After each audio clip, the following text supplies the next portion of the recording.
Welcome to The Explainer. Today, we're jumping into the Cathay Digital Asset Forum to really understand how our entire financial world is, well, being rebuilt from the inside out.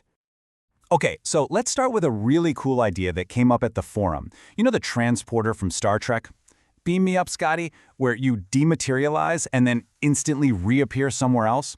Well, Professor Xi-Ming Hua basically said we're on the verge of doing that, but for money and assets. It's not science fiction anymore.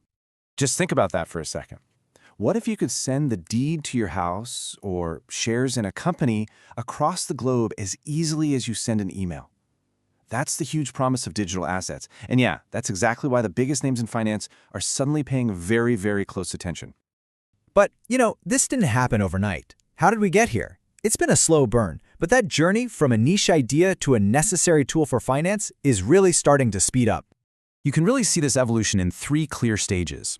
Way back, more than a decade ago, it was all just experiments, banks just kind of kicking the tires on the tech. Then we moved into a building phase where giants like JP Morgan built their own private systems. But now we're in the most exciting phase yet. We're talking full-on integration, with governments getting in the game and these systems finally hitting the real world. And this really gets at a huge shift in mindset. I love this analogy from Blockstream's CIO, Sean Bill. He says building a portfolio is like baking a cake. For years, everyone thought Bitcoin was this weird, risky ingredient you'd never use. But now, smart investors are seeing it as something that, in the right amount, can actually make the whole cake, the whole portfolio, better and stronger.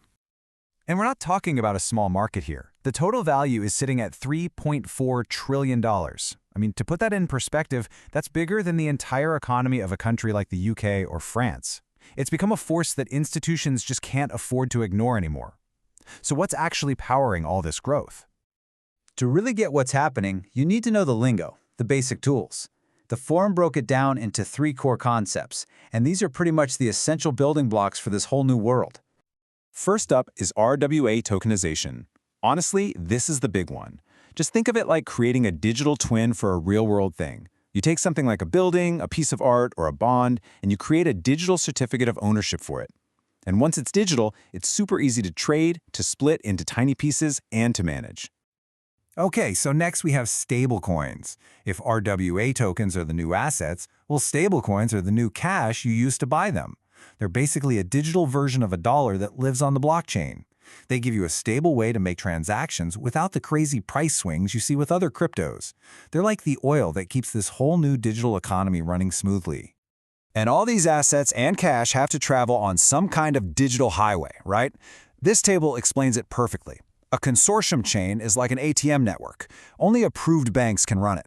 A permission chain is more like physical cash. The government prints it, but hey, anybody can use it. And then you've got the public chain, which is something completely new. It's open, it's borderless, and anyone in the world can jump in and use it. So that's the huge global picture. But what does this actually mean for us right here in Taiwan? Well, the forum gave some really interesting local insights, and it looks like we're carving out our own unique path. Now, this number right here is absolutely crucial for understanding the local scene, 69.3%. Even with all these global crypto exchanges out there, a survey found that almost 7 out of 10 investors in Taiwan still trust their good old traditional bank the most. For them, it seems trust and security beat everything else. And this chart just lays it all out, plain and simple. Yeah, lots of people use international platforms, but the deepest trust, that's with the established financial names they already know and use every day. So this isn't a threat to the banks. It's actually a massive opportunity for them to lead the way. And the local institutions are definitely not sitting on the sidelines. Cathay Financial Holdings has been a huge player here, moving way beyond just theory. They've built a blockchain for the insurance industry, launched Taiwan's first ever regulated digital security, and now they're working hand in hand with the government to figure out the future of all this. So why does any of this matter to you? The final big message from the forum is that this isn't just about giant banks and trillions of dollars. It's about making finance easier and more accessible for everybody.